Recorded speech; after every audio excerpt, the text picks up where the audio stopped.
नमस्कार, good evening to all of you. कैसे हैं आप सभी? उम्मीद करती हूँ सभी बहुत अच्छे होंगे। आप सभी का स्वागत है आपके अपने चैनल सरकारी परीक्षा पर। तो जल्दी से आप सभी यहाँ पर कनेक्ट कर लीजिए। यहाँ पे करेंगे हम टॉपिक वाइज एसएससी जीडी के लिए मैं आपको प्रिपेयर करा रही हूँ। यहाँ पर हम लोग अभी कर रहे हैं हिस्ट्री, इसके बाद हम ज्योग्राफी, पॉलिटी, इकोनॉमी सारे सेक्शंस को देखेंगे। लेकिन यहाँ पे भी हिस्ट्री भी एक बहुत बड़ा सिलेबस है, उसको हम जितनी भी इंपॉर्टेंट घटनाएं हैं उसको यहाँ पर डिस्कस कर रहे हैं। तो जल्दी से क्या कर लीजिए, आप सभी यहाँ पर कनेक्ट कर लीजिए। जैसे कि आप सभी जानते हैं कि हमने अभी तक एंशिएंट हिस्ट्री पढ़ लिया है। मैंने आपको मिडाइवल हिस्ट्री का जो दिल्ली सल्तनत का पीरियड है वो पढ़ाया है, और साथ ही के साथ आज हमने जो मुगल पीरियड है उसमें भी मैंने आपको मुगल पीरियड की शुरुआत की थी। और मुगल पीरियड में मैंने आपको बताया था कि यहाँ पर कौन कौन से इंपॉर्टेंट शासक रहे हैं जिनके बारे में आपको जानना बहुत ही महत्वपूर्ण था, है ना। तो यहाँ पे आप सभी जानते हैं कि जो मध्यकालीन भारत है, मध्यकालीन भारत, ठीक है, मध्यकालीन भारत को हम दो भागों में बांट के पढ़ते हैं। एक है आपका दिल्ली सल्तनत, ठीक है, क्या है, दिल्ली सल्तनत है, और दूसरा पीरियड है आपका मुगल पीरियड है, ठीक है, क्या है, मुगल काल पढ़ते हैं, ठीक है। दिल्ली सल्तनत जो है इसकी नींव रख दी गई थी 1206 में, और ये कब तक रहता है, 1526 तक रहता है, ठीक है। 1206 से लेकर 1526 तक का शासन कौन करते हैं, दिल्ली सल्तनत के शासक करते हैं, जिसमें हमने 5 वंशों को देखा था, जिसमें आपके गुलाम वंश थे, आपका खिलजी वंश था, तुगलक वंश, सैयदबंद और लोधी वंश जो कि अंतिम शासक रहता है। इसके बाद हम मुगल पीरियड पढ़ते हैं, और मुगल पीरियड में आप देखेंगे, मैंने आपको बताया था कि मुगल पीरियड की जो नींव है ये किसके द्वारा रखी गई बच्चे, ये रखी गई थी आपकी बाबर के द्वारा, ठीक है। तो मैंने बाबर को भी आपको पिछली क्लास में बहुत ही डिटेल में बताया था। बाबर हमने पढ़ा, बाबर के बेटा जो है हुमायूं आता है, ये गद्दी संभालता है, इसके बारे में भी हमने डिटेल में पढ़ा। इसके बाद हुमायूं के बाद आता है इसका बेटा अकबर, ठीक है, और अकबर के बाद अकबर का बेटा आता है जहांगीर, और इसके बाद आप देखोगे कि जहांगीर के बाद कौन आता है, शाहजहां, ठीक है। शाहजहां को आपने जानते ही होंगे, शाहजहां जिनको ताजमहल के लिए याद किया जाता है। ऐसा प्रेम इन्होंने दिखाया है अपना कि इन्होंने अपनी ही धर्मपत्नी के लिए क्या बना दिया था, यहाँ पर ताजमहल का निर्माण कराया था। तो उन सभी चीजों को यहाँ पर डिटेल में पढ़ेंगे। तो यहाँ पर हमने 4 शासक पढ़ लिए। मुगल पीरियड जो है ये 1526 के बाद शुरू होता है, और हम सिर्फ 1707 तक जो है इस मध्यकालीन भारत में मुगल को देखेंगे। इसके बाद भी मुगल रहते हैं, लेकिन वो ब्रिटिश शासन के अंतर्गत रहते हैं, या ये कह लो कि 1707 के बाद मुगल पीरियड जो है या मुगल सल्तनत का पतन होना शुरू हो जाता है। तो उसमें कोई प्रभावशाली हमें शासक देखने को नहीं मिलता है। मेजर जो है आपका बाबर से पूछा जाएगा, या फिर आपका हुमायूं, अकबर, जहांगीर, है ना, इन्हीं से सवाल पूछे जाएंगे। तो आज इसी में हम कौन सा कंप्लीट करेंगे, आज हम करेंगे इसमें किसके बारे में बात, शाहजहां, ठीक है। शाहजहां किसका बेटा था, ये जहांगीर का बेटा था। और आपको बता दूं शाहजहां जो है इसे खुर्रम के नाम से जाना जाता था। क्या कहते थे इसे, खुर्रम के नाम से जाना जाता था। आपको मैंने पढ़ा था कि दिल्ली सल्तनत के बाद जब मुगल पीरियड में आपसे पूछा जाता है कि वास्तुकला के क्षेत्र में और पेंटिंग के क्षेत्र में कौन कौन से शासक जो है यहाँ पे प्रमुख रहे हैं, ठीक है। तो शाहजहां जो है ये प्रसिद्ध था अपनी वास्तुकला के लिए, ठीक है। वास्तुकला आप देखेंगे कि कई सारी इमारतें जो हैं, कई सारी ऐसी हिस्टोरिकल प्लेस हैं जो जिनका निर्माण जो है यहाँ पर शाहजहां के द्वारा करवाया गया है। ज्यादातर सवाल उसी से पूछा जाता है।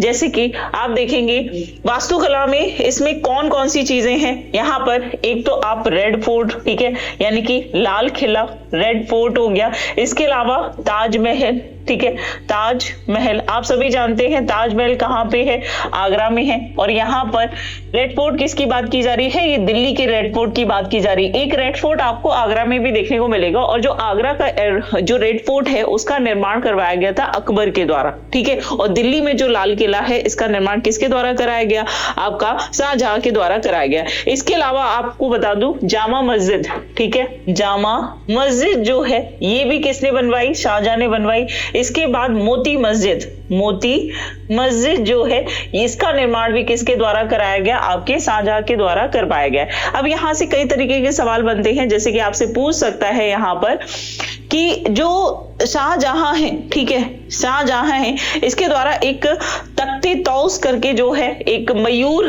सिंहासन, मयूर सिंहासन जो है ये किससे बनवाया था, जिसे तख्तो ताज कहते थे, तख्त ए ताज, ठीक है, ये कहा जाता था। ये भी किसके द्वारा बनवाया गया, आपका शाहजहां के द्वारा बनवाया गया। किसका बेटा था, जहांगीर का बेटा था। इसको यहाँ पर आप सभी ध्यान रखेंगे। अब देखो यहाँ पे एक चीज इंपॉर्टेंट है, कभी कभी आपसे पूछा जाता है कि ताजमहल कहाँ है, आगरा में है। बिल्कुल सही बात है कि आगरा में है। इसको बनवाने में जो है लगभग 22 सालों का समय लगा और 50,000 से भी ज्यादा जो कारीगर थे उन्होंने यहाँ पर इसका निर्माण किया था। किसकी याद में बनाया, तो इन्होंने अपनी पत्नी मुमताज की याद में जो है, मुमताज की याद में इसका निर्माण कराया। किस नदी के किनारे है ये ताजमहल, तो यमुना नदी के। ये सवाल आपकी परीक्षा में पूछा जाता है, ठीक है। तो ज्यादातर सवाल आपके यहीं से पूछे जाएंगे कि शाहजहां जो है इसके शासन काल में किस चीज का निर्माण किया गया था, ठीक है, किस चीज का निर्माण किया गया था। फिर आता है, देखो शाहजहां के ना, वैसे आप देखोगे शाहजहां के 4 पुत्र होते हैं, ठीक है, 4 बेटे होते हैं इसमें, जिसमें एक तो है इसका आपका दारा शिकोह, ठीक है। शाहजहां के जो है ये 4 पुत्र होंगे, ठीक है। पुत्र पहला है इसका दारा शिकोह होगा, ठीक है। इसके बाद आता है आपका औरंगजेब। कौन आएगा, औरंगजेब आएगा। इसके बाद आप देखेंगे तीसरा होता है आपका सुजा, ठीक है, कौन होता है, सुजा होता है। और चौथा शासक होता है, चौथा जो होता है वो होता है मुराद। कौन होता है, मुराद। ये सभी जो है किसके बेटे होते हैं, शाहजहां के बेटे होते हैं। अब होता क्या है कि शाहजहां जो है धीमे धीमे बूढ़ा हो रहा है, कमजोर हो रहा है, और उसको लग रहा है कि मैं अपना उत्तराधिकारी जो है इसको यहाँ पर नियुक्त कर दूं, है ना, उत्तराधिकारी जो है वो किसी को बना दो। तो यहाँ पे शाहजहां डिसाइड करता है कि दारा शिकोह जो है इन 4 भाइयों में सबसे बड़ा होता है।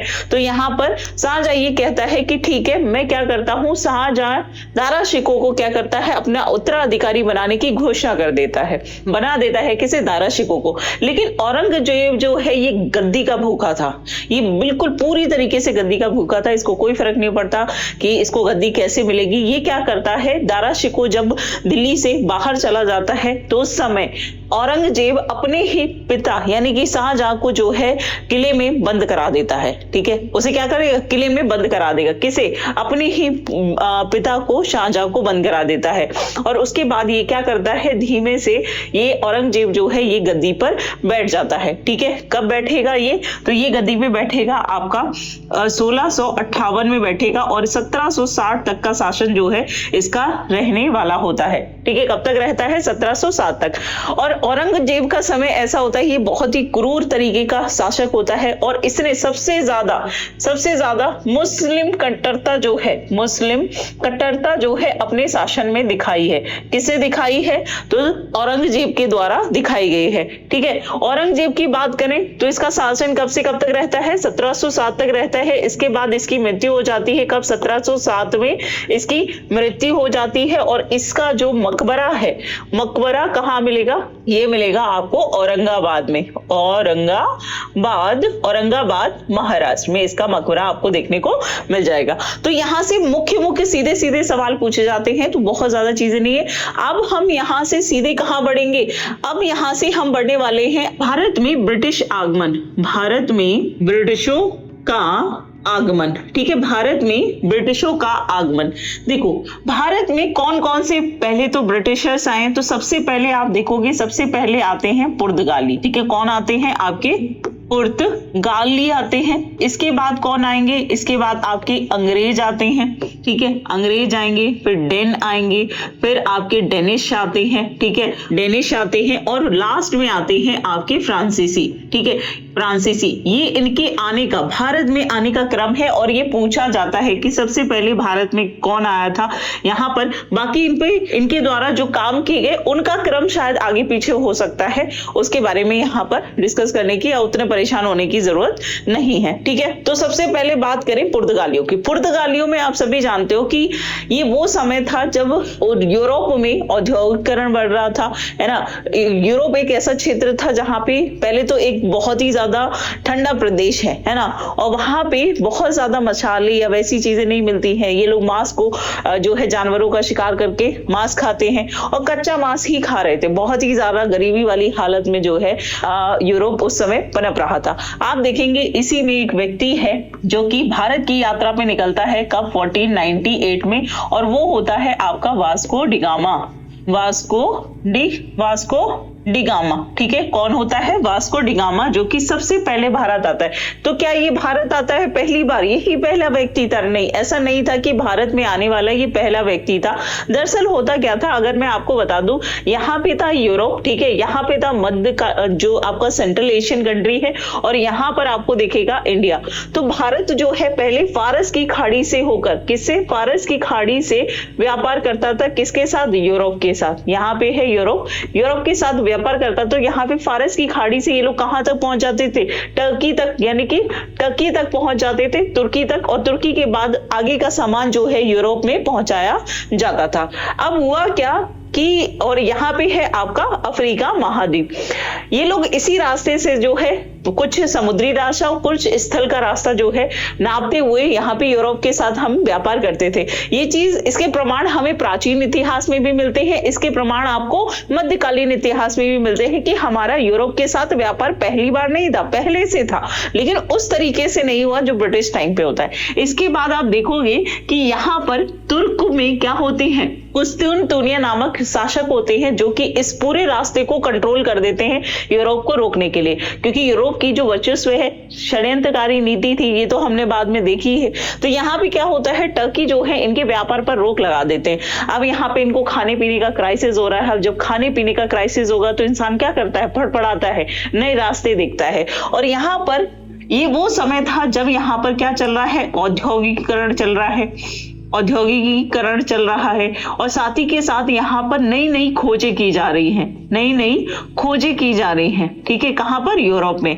क्योंकि अब क्या है, अब तो सब कुछ नया ही तैयार करना पड़ेगा, कहीं से कोई सपोर्ट नहीं है। तो इसी चीज में आप देखोगे कि औद्योगिकीकरण में ये क्या बना लेते हैं, एक दिशा सूचक का निर्माण करते हैं। क्या?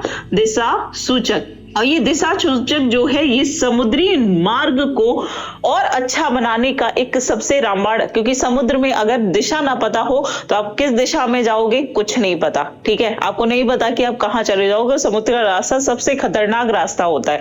तो यहाँ पर इन्होंने क्या किया, यहाँ पे दिशा सूचक इनको मिल गया, और इसी चीज की सहायता से यहाँ के कई सारे लोग जो हैं ये क्या हुए, समुद्र के रास्ते, इन्होंने नए नए रास्तों को, नई नई जगहों को खोजना शुरू कर दिया, ठीक है। तो भारत का तो इनको पता था कि ये कहाँ है, ये आपके साउथ ईस्ट में स्थित एक देश है, क्योंकि व्यापार पहले से करते थे। बस इस तक पहुंचने का जो समुद्री रास्ता था वो इनको खोजना था, ठीक है। इसी में आप देखोगे कि इस 1498 से पहले एक कोलंबस नाम का व्यक्ति जो है भारत की तरफ निकलता है, लेकिन वो गलती से कहां पहुंच जाता है? अमेरिका पहुंच जाता है। इसीलिए हम कहते हैं कि अमेरिका की खोज किसने की? कोलंबस ने की, ठीक है। और उसके बाद दूसरा व्यक्ति आता है वास्को डिगामा, जो कि समुद्र के रास्ते जो है ये कहां से निकलते? अब इन्होंने रास्ता जो है इनको बदलना पड़ेगा, क्योंकि यहां से तो व्यापार करने नहीं देंगे, तो ये यूरोप से निकले, ठीक है। उसके बाद ये कहां पहुंचेंगे? ये पहुंचेंगे यहाँ पर उत्तमाशा द्वीप, इसे बोला जाता है उत्तमाशा द्वीप बोला जाता है, जहां पर ये रुकते हैं। और उसके बाद ये कहां पहुंचेंगे? ये भारत पहुंचेंगे। और भारत में कहां पर? केरल में स्थित कालीकट जगह पर पहुंचते हैं। और यही कालीकट पर वास्को डिगामा जब पहुंचता है तो यहाँ पर केरल के कालीकट का जो शासक होता है, जिसका नाम होता है जमोरिन, क्या होता है?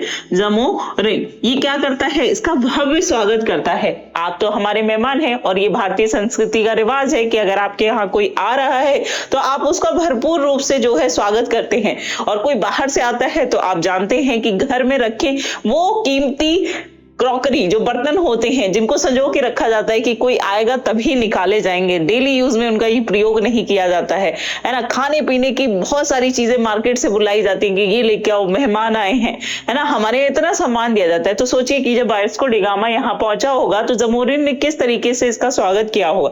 तो ये खुश हुआ, इसने कहा कुछ दिन हम यही रहते हैं, और यहाँ आया और यहाँ आकर जो यहाँ इंडियन फूड जो है वो इसको खिला दिया गया। और इंडियन फूड बिना मसालों के तो बनते नहीं है। यहाँ के मसाले जो है इसने टेस्ट किया और उसके बाद इसने डिसाइड किया कि ये क्या करेगा, ये यहाँ से मसाले लेके जाएगा।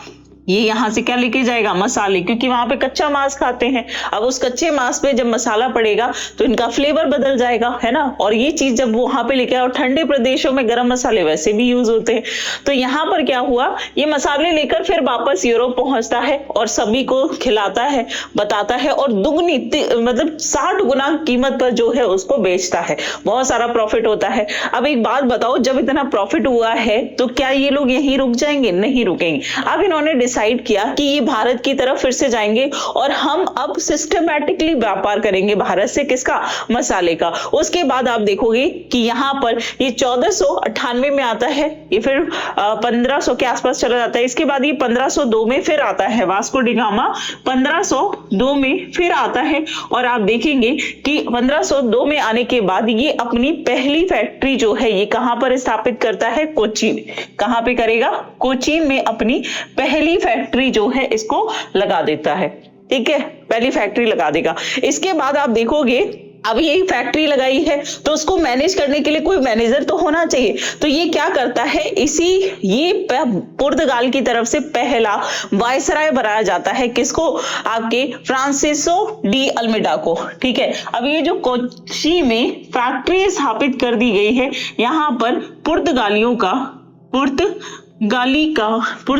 का जो वायसराय है, पहला वायसराय जो है ये किसे बनाया जाएगा, ये बनाया जाएगा आपके फ्रांसीसी डी अल्मेडा को बनाया जाएगा। ठीक है, किसे बनाया जाएगा, अल्मेडा। अब जब अल्मेडा आता है, अब सीधी सी बात है, यहाँ पे इनको व्यापार के मार्ग पता चल गए हैं, इनको ये पता चल गया है कि प्रॉफिट है, इन्होंने फैक्ट्री स्थापित कर दी। तो अब ये क्या करेंगे, अब इन्होंने जो समुद्र का रास्ता खोजा है उसके रास्ते से तो कोई और भी आ सकता है, उस पर कंट्रोल कर सकता है। तो इन्होंने क्या किया, इन्होंने एक पॉलिसी, यानी कि अल्मेडा के द्वारा एक पॉलिसी जो है शुरू की जाती है जिसे कहते हैं ब्लू वाटर पॉलिसी। ठीक है, क्या कहते हैं, ब्लू वाटर पॉलिसी कहते हैं। इसका मतलब क्या है कि जो समुद्र का रास्ता है उस पे इनका ही अधिकार होगा। ठीक है, उस पर किसका, इनका ही अधिकार होगा, यही उसको नियंत्रित करेंगे। इसके बाद आप देखोगे यहीं पर बात खत्म नहीं होती है। इसके बाद एक दूसरा वायसराय बन के आता है जिसका नाम होता है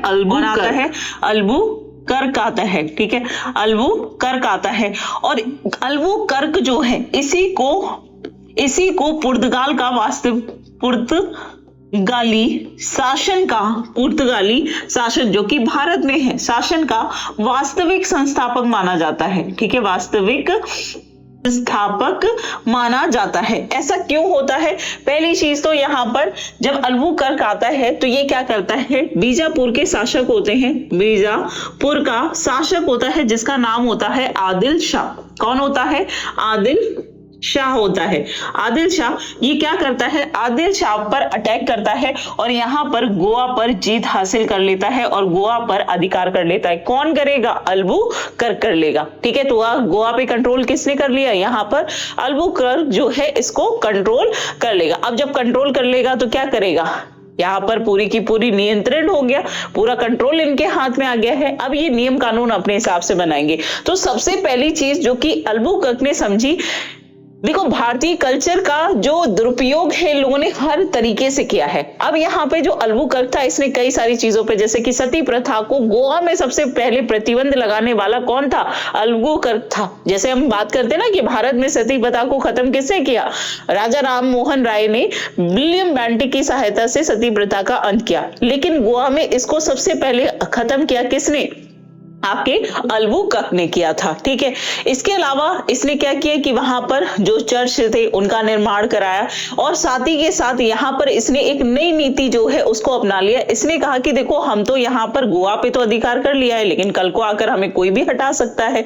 और वो कैसे हटाएगा? कोई मान लो कि कोई लड़की है ना, और वो किसी और राजा से विवाह करके गोवा आ जाती है, तो क्या होगा? ये तो हमें निकाल देंगे। तो यहाँ पे अल्बुकर्क ने कहा कि क्यों ना पुर्तगाली भारतीय महिला जो है उनसे विवाह का संबंध स्थापित करें। तो यहाँ पे कई सारे पुर्तगालियों ने जो है भारतीय महिलाओं से विवाह करना जो है शुरू कर दिया। अब आप जानते हैं कि अगर भारतीय संस्कृति में, इंडियन कल्चर में अगर आप विवाह करते हैं किसी भारतीय लड़की से, तो भारतीय लड़कियां जो है साथ में बहुत सारा दहेज लेके आती हैं। तो जो भी माँ बाप होते हैं उनके पास जो भी बेहतरीन चीज होती है वो क्या करते हैं?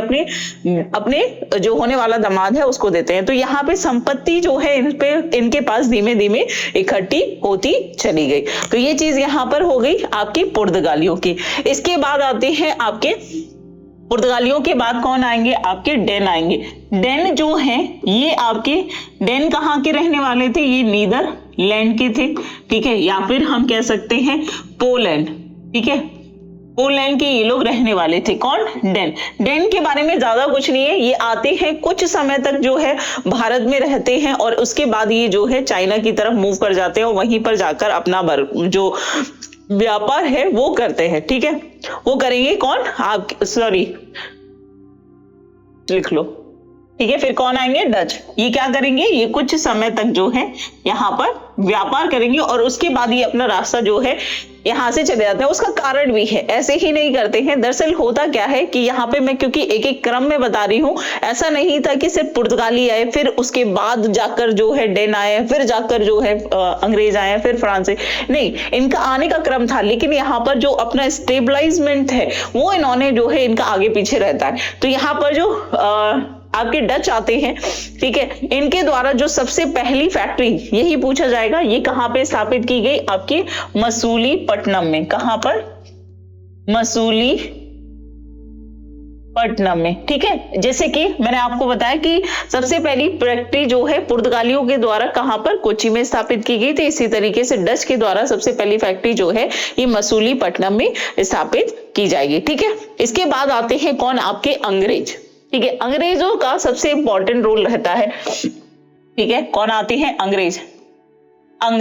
आपको बता दूं, अंग्रेजों के द्वारा ईस्ट इंडिया कंपनी जो है, ठीक है, जिसको हम पढ़ते हैं कि ईस्ट इंडिया कंपनी ने ये किया, ईस्ट इंडिया कंपनी ने वो किया, ये सब कौन है? तो जो ईस्ट इंडिया कंपनी है ये किसके द्वारा थी? अंग्रेजों के द्वारा, यानी कि ब्रिटेन के द्वारा बनाई गई कंपनी थी। कहां पर? ब्रिटेन में बनाई गई थी। और इस समय महारानी कौन थी? महारानी एलिजाबेथ। कौन थी? एलिजाबेथ थी। ठीक है, कौन थी? एलिजाबेथ। और एलिजाबेथ के बाद जो है, एलिजाबेथ के समय जो है इसकी स्थापना की जाती है। कब? 1600 में। ठीक है, 1600 ईस्वी में ईस्ट इंडिया कंपनी जो है इसको गठन कर दिया गया। और वहीं से जो महारानी एलिजाबेथ है उन्होंने कहा कि मैं आपको 15 वर्षों के लिए जो है एक परमिट दे रही हूं, जिससे कि आप पूर्वी देशों के साथ क्या कर सकते हैं? पूर्वी देशों के साथ व्यापार कर सकते हैं। व्यापार पर क्या होगा? आपका एकाधिकार होगा। ठीक है, व्यापार पर क्या होगा? एका अधिकार होगा। किसका? ईस्ट इंडिया कंपनी के द्वारा, ये एलिजाबेथ ने कहा गया। लेकिन इसके बाद आप देखोगे कि 1608 में ईस्ट इंडिया कंपनी के जो अंग्रेज हैं ये भारत आते हैं। और मैंने आपको बताया था, कल ही पढ़ाया था कि जहांगीर का जो समय था, जहांगीर के दरबार में इस फैक्ट्री को, यानी कि अंग्रेजों की फैक्ट्री जो है सबसे पहले स्थापित करने के लिए जहांगीर के दरबार में कौन आते हैं? आपके कैप्टन हॉकिंस आते हैं। कौन आते हैं? कैप्टन हॉकिंस आता है, जो कि ये परमिशन लेता है कि हमें क्या करना है? हमें सूरत में फैक्ट्री जो है इसको स्थापित करना है, इसका परमिशन दे दीजिए। ये क्या कहता है? चलो ठीक है, तुम्हें फैक्ट्री लगानी है, लगा लीजिए। इसके बाद जहांगीर के समय ही एक और व्यक्ति आता है, यही ये लोग संतुष्ट नहीं होते। इसके बाद आता है थॉमस रो। कौन आता है? थॉमस रो आता है। और थॉमस रो कहता है कि आप हमें क्या करिए, यहाँ पे वार्षिक व्यापार के रूप में हम पूरे साल जो है व्यापार कर सके, उसके लिए आप क्या करिए, यहाँ पर हम आपको 500 पैगोडा देंगे। ठीक है, पैगोडा जो है वो यहाँ पर आपको देंगे। पैगोडा जो है वो किसको देंगे, राजा को देंगे, यानी कि जहांगीर को देंगे। और ये कैसा है, वार्षिक दिया जाएगा, ठीक है। और आप क्या करिए, हमें व्यापारिक बंदरगाह पर नियंत्रण जो है वो यहाँ पर आप हमें परमिशन दे दीजिए कि हम बंदरगाह से आसानी से जो है यहाँ से व्यापार कर सकेंगे। परमिट किसने ले लिया भैया, यहाँ पर किसने ले लिया, अंग्रेजों ने यहाँ पर इससे परमिट ले लिया। अब यहीं पर बात खत्म नहीं होती है, ठीक है। अंग्रेजों ने धीमे धीमे सबको साइड करना शुरू कर दिया। अब इन्होंने क्या किया, इन्होंने पुर्तगालियों को जो है स्वाली की संधि होती है और उसके बाद क्या करते हैं, ये पुर्तगालियों को एक सीमित क्षेत्र तक जो है सीमित कर देते हैं, जिसमें कौन सा क्षेत्र होता है, आपका पुर्तगाल होता है और आपका दमन द्वीप वाला क्षेत्र होता है। ये पूछा जाता है, ठीक है, कौन सा है, दमन द्वीप वाले क्षेत्र तक ये स्वाली की संधि की बात कर देते हैं, ठीक है। इसके साथ साथ याद रखिएगा कि यहाँ पर जो अंग्रेज के जो महाराज थे, ठीक है, महाराज एलिजाबेथ की मृत्यु हो जाती है। इसके बाद जेम्स प्रथम जो है इस गद्दी पे बैठते हैं, कहां पर, ब्रिटेन की गद्दी पे बैठते हैं। और इनका जो विवाह है, ठीक है, ब्रिटेन के जो राजा होते हैं जेम्स प्रथम, इनका विवाह जो है पुर्तगाल की महारानी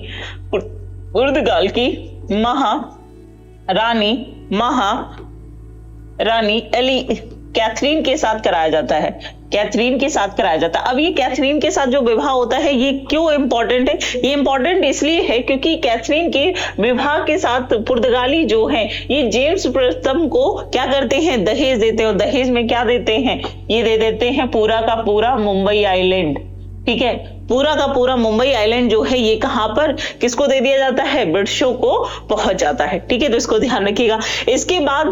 इसके बाद कौन आएंगे, आपके डेन आते हैं। और डेन भी ज्यादा पूछा नहीं जाता है, लेकिन बस इनका क्रम याद रखिएगा, यहाँ पे आए थे। इसके बाद आएंगे आपके फ्रांसीसी, ठीक है, फ्रांसीसी जो आते हैं तो ये उद्देश्य से नहीं आते हैं कि यहाँ पर रहेंगे, भारत में व्यापार करेंगे।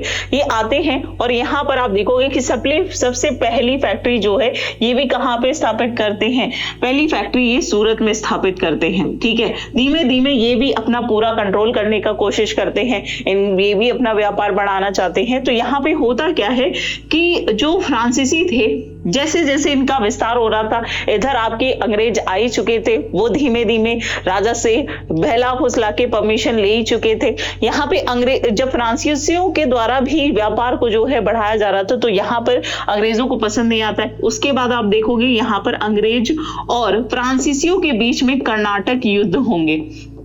क्या होगा, कर्नाटक युद्ध होगा।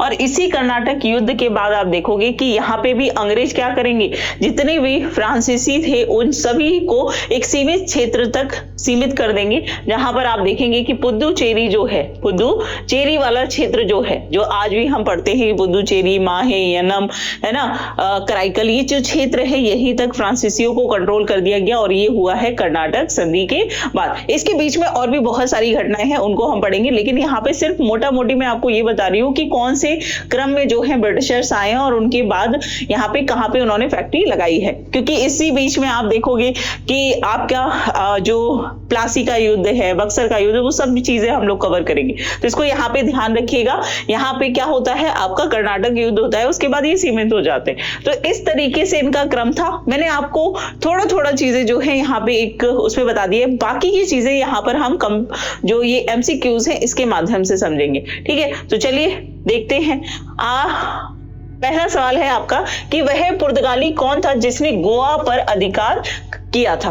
Francis de Almeida, Alfonso de Albuquerque, Vasco de Gama या फिर रॉबर्ट डी नोबिली। तो मैंने अभी आपको पढ़ाया कि जो पुर्तगाल है उस पर वास्तविक संस्थापक किसे माना गया, जिसने गोवा को जीता था। और गोवा को किससे जीता था, गोवा को जीता था आपके बीजापुर का शासक था, बीजापुर का शासक था जिसका नाम था आदिल शाह, ठीक है। कौन था, आदिल शाह, जो कि वहां शासक करता था। इसने मार डाला। और यहाँ पर आप देखोगे कि अल्बुकर्क जो है ये क्या बन जाता है, ये पुर्तगालियों का वास्तविक संस्थापक बन जाता है। अपनी कोठी, फैक्ट्री सब जो है यहाँ पर स्थापित कर लेता है। हेलो बच्चे, ठीक है। यहाँ पे अल्मेडा के बारे में याद रखिएगा, इसके द्वारा ब्लू वाटर पॉलिसी जो है इसको शुरू किया गया था। ब्लू वाटर पॉलिसी किसकी है। वास्को डी गामा भारत में कब आए, 1492 1598 में आए हैं। और कहाँ पहुंचे थे, तो ये केरल में स्थित जो कालीकट है वहां पर कालीकट पहुंचे और वहां पर इनका स्वागत किसने किया, वहां पर राजा था जिसका नाम था जमोरिन। ठीक है, किसने, जमोरिन के द्वारा इनका वास्को डी गामा का स्वागत किया गया था। ठीक है, फिर बाद में उपहार के रूप में इनको बहुत सारी चीजें देके वापस भेजा गया, लेकिन फिर आ गए थे। अगला है कि निम्नलिखित में से किस यूरोपीय ने भारत में सबसे पहले अपना व्यापार जो है फैलाया और उसको प्रभावित किया, ब्रिटिश, फ्रेंच, डच और पुर्तगाली। बताइए यहाँ पर आप सभी का आंसर क्या हो जाएगा, फटाफट से आंसर करो। बताइए यहां पर आपका आंसर जो है क्या हो जाएगा, फटाफट से आंसर करेंगे, बताओ किसने किया है।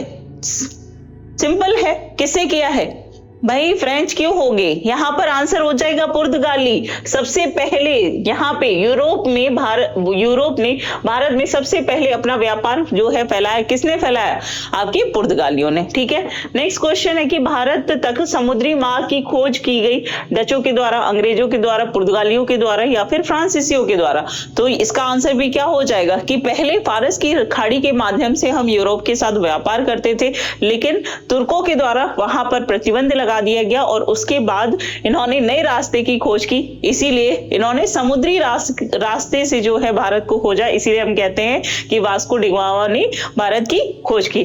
ठीक है, तो यहाँ पे भी आंसर क्या हो जाएगा, पुर्तगाली आंसर हो जाएगा कि पुर्तगालियों के द्वारा ही समुद्री मार्ग जो है ये खोजा गया था। ठीक है, नेक्स्ट क्वेश्चन है कि ब्रिटिश ने भारत में सूरत में अपनी पहली फैक्ट्री जो है स्थापित करने की अनुमति जो है निम्नलिखित में से किससे प्राप्त की थी। अब यहाँ पे ब्रिटिश आ चुके हैं, आपको बताना है किससे, अकबर से, जहांगीर से, शाहजहां से या फिर औरंगजेब से। किससे परमिशन लेंगे, ये किससे परमिशन लेंगे, बताओ यहाँ पर किससे परमिशन लेंगे। तो सीधी सी बात है, मैंने आपको बताया कि कैप्टन हॉकिंस जो है ये कहां पहुंच जाते हैं, जहांगीर के दरबार में ये राजदूत बन के आता है। ठीक है, जेम्स फर्स्ट का राजदूत बनकर कौन आता है, राजदूत बनकर आता है आपका कैप्टन हॉकिंस। कौन आते हैं, कैप्टन हॉकिंस आते हैं, जो कि परमिशन लेते हैं कि भैया हमको सूरत में एक फैक्ट्री लगानी है, हमें परमिशन दे दीजिए। और ये परमिशन दे देते हैं जहांगीर। अगर उस समय ये परमिशन नहीं देते, ठीक है, सिर्फ अगर परमिशन दे भी रहे तो उसके कुछ नियम कानून लागू कर देते, तो शायद इस तरीके से ये लोग कंट्रोल ना करते भारत को, जिसकी वजह से हमें उसके बाद हमें 200 सालों तक जो है इनके अंडर रहना पड़ा। ठीक है, तो ये याद रखिएगा। नेक्स्ट क्वेश्चन है कि तृतीय कर्नाटक युद्ध एंग्लो फ्रेंच संघर्ष की समाप्ति किस संधि से हुई थी।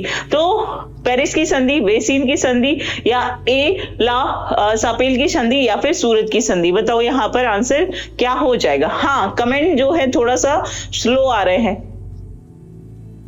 चलो बताओ यहाँ पर तृतीय कर्नाटक युद्ध।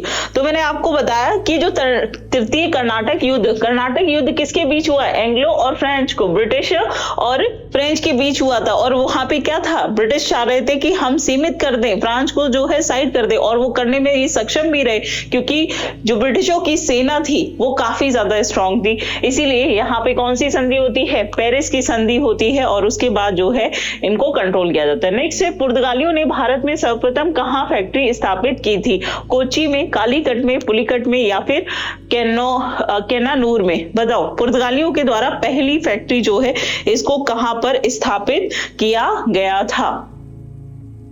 पुर्तगालियों के द्वारा पहली फैक्ट्री जो है, सबसे पहली फैक्ट्री जो है ये कालीकट में स्थापित की गई थी, क्योंकि यही तो पहुंचे थे ये लोग सबसे पहले।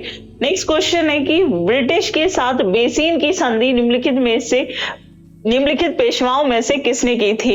माधवराव ने की थी, बालाजी विश्वनाथ ने, बाजीराव प्रथम ने या फिर बाजीराव सेकंड ने। बताओ यहाँ पर बेसिन की संधि जो ब्रिटिशर्स के साथ की गई थी, ये किसके साथ हुई थी, ब्रिटिशर्स ने किसके साथ जो है यहाँ पर पेशवा के साथ संधि की थी। तो बताइए यहाँ पर आंसर क्या हो जाएगा आपके, बाजीराव फर्स्ट, बाजीराव सेकंड, माधवराव, क्या आंसर हो जाएगा यहाँ पर, बाजीराव सेकंड। ठीक है, कौन हो जाएंगे आपके, बाजीराव सेकंड के साथ जो है बेसिन की संधि ब्रिटिशर्स के साथ हुई थी। हालांकि आप देखेंगे कि यहाँ पर काफी कुछ झेलना पड़ा था। ये समय वो था जब ब्रिटिशर्स को काफी ज्यादा जो है परेशान किया गया था, लेकिन फिर भी वो लोगों ने कर ही लिया था समझौता।